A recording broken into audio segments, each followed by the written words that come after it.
I think it was almost like a turning point in my career at the time. But then like, sponsors, I think, are very key. Like, do you like put in that effort? Like when people say that you put in that effort, they also decide to like put in effort into your own career, like helping you develop as well. And so, welcome to Couch Convos. I'm your host Ruth, and we have Yomi on the couch today. Hi Yomi, how are you doing today? I'm good. The sun is out. I'm always good when the sun is out. I love that. So we have Yomi on the couch today, and like you know, she's also my co-host. So we're going to be talking about Yomi's ILR journey. So a journey from moving to the UK and then getting the ILR. And we'll talk about what the ILR means in a minute. But then Yomi, tell us about your journey to the UK. So I think I came to the UK like via a skilled worker visa. So I started off my career in Nigeria with KPMG in Nigeria. I went to KPMG for a bit in Nigeria. Then I moved to Namibia. I did some work there, and then after that, I moved with KPMG to the Channel Islands. And then after I moved to the Channel Islands, I then moved with Deloitte to the UK, to London, and then afterwards I moved to Amazon in London.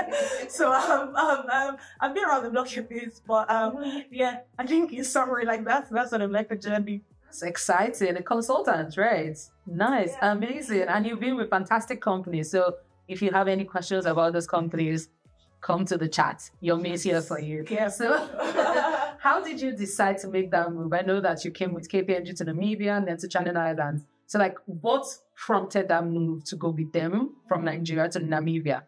So I think the Namibian one was quite straightforward. I knew like it was not necessarily that I applied to. It was more like a secondment. So we had been doing a lot of work on like customer experience strategy in Nigeria, and it wasn't really a thing that used to like that was happening across Africa. So it was almost like the Nigeria office was like they had a lot of skill sets in that area. So it was almost like we were going to the market to go and show them like what we were doing there. Mm-hmm. So essentially, after I moved from after I went on the secondment, I came back to Nigeria. I was like, I still felt like I needed to like be an expert somewhere else, like in a different like country as well. Yeah. So I reached out to our office in the Channel Islands in Jersey, and then I reached out to the partner there to just like almost like advertise myself and tell him like the skills I had, and he was more than happy to like have me in the office. And like I guess that's how like the move to this side of the world in terms of like the UK. So like when I moved to the Channel Islands, that's the first time I had to use the UK skilled worker visa. So lots of people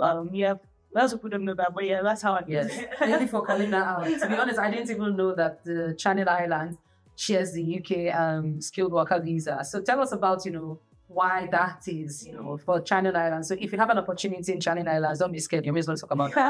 Yeah. So the Channel Islands. So what happens typically is that when you're applying when you want to move to the Channel Islands, because the UK is responsible for the Channel Islands. The Channel Islands is a separate the different countries: Jersey, Guernsey, Isle of Man, and like the other smaller islands. They're all like responsible for themselves. They're also government countries.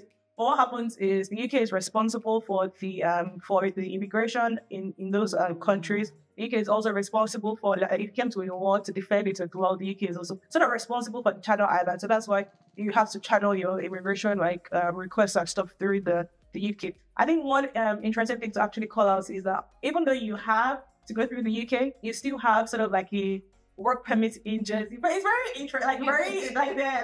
intricacies, but essentially you coming through the UK skilled worker visa to Jersey. I love that. Thank you for clarifying that for our audience. I'm sure you learned one or two things from that description. Thank you, Yomi. One thing that you did say earlier that you mentioned that was very, very interesting to listen to was how you had come back from Namibia on a secondment and you decided that there's more and you want to do more and you reached out to a partner in the country you were interested in. I mean, that's confidence on a different level. How did you decide that was the next step to take? How did you know that you were going to tell the partner? Why I'm asking this question is for people who, you're already in a spot in your office and you feel like it's time to move but don't know what to do. Yes, help us clarify that. Yeah, I think it can be like when I went to Namibia at the time, I think my boss at the time, he was so like, it was such a I think it's the best boss I've had ever. He was such like a propeller of my work. You want to like speak up and like do all those things for him. So what he had done was like I was junior in the firm at the time, but he gave me the opportunity to go to Namibia. And made a project that like put me on like a big a big platform essentially. So I was riding off of the confidence when I came back because, I'd gone there, delivered that work, I'd come back to the office and I was like, you know what, like, there's something here, like, there's something we can work with. Love it. And then I also, like, I read, there was an article I had seen by a partner in the Channel Islands had written an article that I had read. I saw his name there. I was like, this is interesting. It's sort of like what I do here. And I was like, okay, you know what, Rob is his name. So I reached out. I was like, Rob, like, I'm going to be an excellent addition to your series. So I think, like, you should, like, there's something here. So, like, when I came back from Namibia, I think, like, when all of those, like, everything I had learned from Namibia, all of those things, that's like, my manager, my boss had already, like, almost instilled me that confidence, almost like, go for it, like, when it came to it. So, yeah. That's amazing. Thank you for that. One thing that's key here is sponsors are really important at work. If you have a great boss that is putting you out there, make sure you take advantage of it. Doesn't mean that you take advantage of it in the wrong way, but, that opportunity they've given you, make sure you explore it to the fullest, to the fullest point. Another thing you did mention is that you read something that was written. So read your company emails because there are gems in there that you might find. So yes, that's exciting. We moved from the Nigeria, Namibia, secondment, and you went to the Channel Islands. Then deciding to move from Channel Islands to the UK, what was that for you? How did you Because of course you're giving bold, you're giving bold confidence. How did you decide to move to the UK then? And then with another company? Oh. So when I was in Jersey, like I loved Jersey, I loved the island, I loved the work we were doing. I was mostly doing financial services. If you know the Channel Islands, like Jersey as like the country Jersey, you know that it's mostly like it's very financial services heavy. So I was doing lots of financial services work. It's the area that I know my skill sets was built in there. But I just felt at some point that like it was getting too small of a space for me. It felt like the opportunities that I wanted were not necessarily available on the island at the time. And then COVID happened, and then I was like, wait, like there has to be more, like there has to be like something more here. So I started to explore, like as COVID started to hit, I was like, okay, let's see what happens here. And I think interestingly, like one thing I like that was also very helpful or made me explore other areas was as COVID came and like business sort of slowed down in our office. One thing that my boss had done was also like they sent me on secondments to like the government, like places where there was work to do. So when I started to see those opportunities, I was like, okay, there's more here. It's not the business is not coming from the island; it's coming from somewhere else. So maybe I should just go to that like pool of where it's coming from, as opposed to like waiting for it to come to me. So I then started to explore moving to mainland BT, like moving to London, and then I came across this opportunity at Deloitte that were very tied to what I was doing already in financial service and customer experience and transformation as well. So yeah, I just took that opportunity from there. That's exciting, right? Like, I mean, you also went for the opportunity. You didn't necessarily wait for it to be handed to you, right? So seeing opportunities in everything that you're doing, paying attention to the details, right? So if you get tired of something, you don't necessarily need to sit for it to be handed over to you. Take advantage of the opportunities you see. And again, another thing you mentioned is you were on secondment or other things. And COVID did a lot for a lot of people in terms of decision making. So I'm glad you took advantage of that opportunity. So what was it like working with Deloitte and then making a switch to another employer? So the thing is, like, I feel like before I left Deloitte, everything I'd been doing up until the point I decided to leave Deloitte was consulting.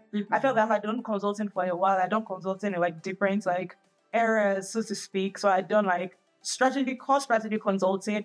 I've specialized in customer experience strategy consulting. I've also done people experience strategy consulting. So I was almost like, okay, yeah, we've done all of this consulting work. Like, we don't necessarily see the implementation part when you're in consulting. So I was like, okay, let's look for the industry where I can practically see all this advice I'm giving people. How did they implement it? And like, what's like the process to like implement it is.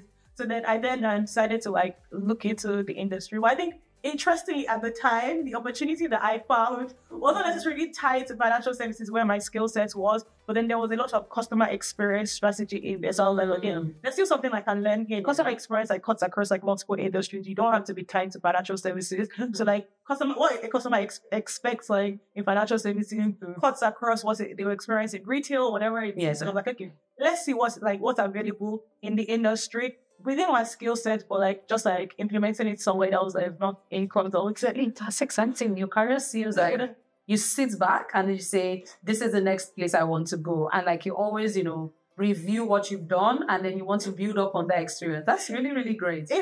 It comes across, I don't know if it's always like that. You put in a very concise and organized way. I don't know if I'm that organized more. Okay. It comes across that way and I'm glad. So what tip would you give people in terms of, planning your career in that regard? Yeah. I think I probably have touched on a few of them. I think one key thing that really helped me in my career was sponsors. Very early on, when I started my internship at KPMG, I did an internship right after university. So I interned at KPMG. I left and then I came back for a full-time role. And I think during my internship, I was so curious to learn. And that's where I got the person that eventually sponsored me to say, put me up to go to Namibia to lead that project that was almost like I think it was almost like a turning point in my career at the time. Mm-hmm. But then sponsors, I think are very key. Like, do you put in that effort? Like when people say that you put in that effort, they also decide to put in effort into your own career and helping you develop as well. And so getting sponsors, putting in your efforts to do work. And then I think research. I read quite a bit. I check things over and again. I'm very detailed. When people speak, when people I've worked with, part of the things that I do is I really commit to making sure that everything I do is good. I'm very good. I put my try to be your best response. Yeah. So I think people sometimes people are okay, it's is it okay to send out subpar work? Is it okay to just let's just get it done? Let's be very, very what's that word? Efficient, but not almost you're trying to be fast, but you're not doing the work. I try to spend time to do that. Of course, it has its own positives and negatives. But I think especially when you're very junior, you need to invest that time in building up yourself. So you research, you read, you get the sponsors, and then just do that work. I think I love that. I really, really love that. In subsequent episodes, we'll talk about different sponsors and mentors. But one thing that Yomi did say, which is key, is when you start working for a company, your work should speak for you. So, put your head down and do the job, because what she's described as a sponsor is someone who speaks for you, who speaks highly of you in places that you don't even have access to. God is the biggest sponsor in the world, but you also need to do the work as well so that you attract people that God has put in place to speak on your behalf. And this is what, she said, open that door to Namibia. And that's what opened her, open these opportunities for her on this bigger scale, right? And also continuously be curious. She said that. She was very curious about it, and that's what has led to her growth. So now, back to ILR. Tell us how, because the skilled worker visa started from Channel Island. So tell us, that journey from, working there and then getting the ILR. I'm sure that was a feeling great. Yeah, so the skilled worker visa, I started in Channel Islands, and then I moved to Deloitte, spent 2 years at Deloitte. So I'd already started counting towards my ILR. And then after I left Deloitte, I moved to Amazon.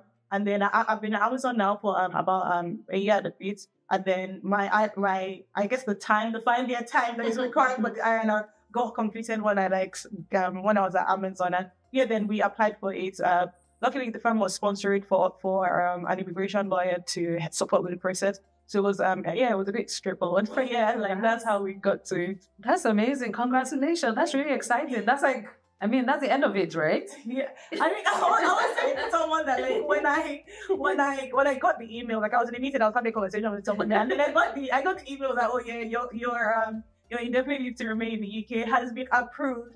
I just looked at them and I wanted to shut my laptop and just walk out of the meeting, and I was oh my god, yeah, all of this, I don't need to listen to this right now. I have to be enough right now. But I think that it's not really good when I got that approval. Oh my god, that's so amazing. I'm so happy for you. And like she described, ILR means indefinite leave to remain. When people come here, that's the height of what you're looking for. Is right before you get citizenship. And we're chatting about it before we recorded.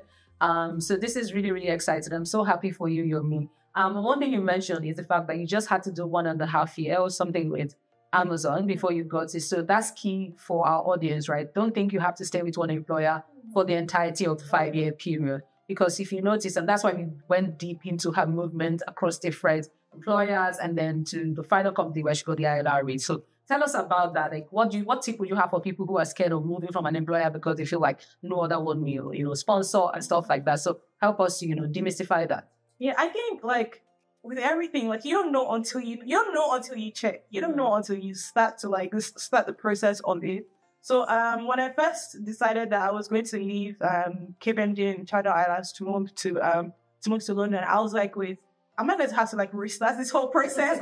This 5 years that we're counting, because I'd already stayed 2 years and it's in Jersey. I was wait, I'm not going to have to start again. But then I just checked online. I think I checked it. I read a few articles from different lawyers to be able to really explain it. At that time, we didn't have ChatGPT to summarize everything, so like I had to go through like everything. But now luckily we have ChatGPT that will answer your question if you asked it. But then I read stuff, and then it was like everyone was like, I was clear that like it wasn't going to reset the clock, and then afterwards I then applied. But then I think one thing that is also important is that you also have to make sure that you found an employer that is willing to sponsor you. Yeah. So you can't just like leave the job if the new employer is not sponsoring you. So if they're not sponsoring you, or if you don't have like another visa that allows you to stay in the country, so essentially you can only count towards that time when you have sort of like a reason to be in the country, and that's like through different channels that you can use to count towards it. But in my case, it was the skilled worker visa. So making sure that you have the sponsor, the employer sponsoring it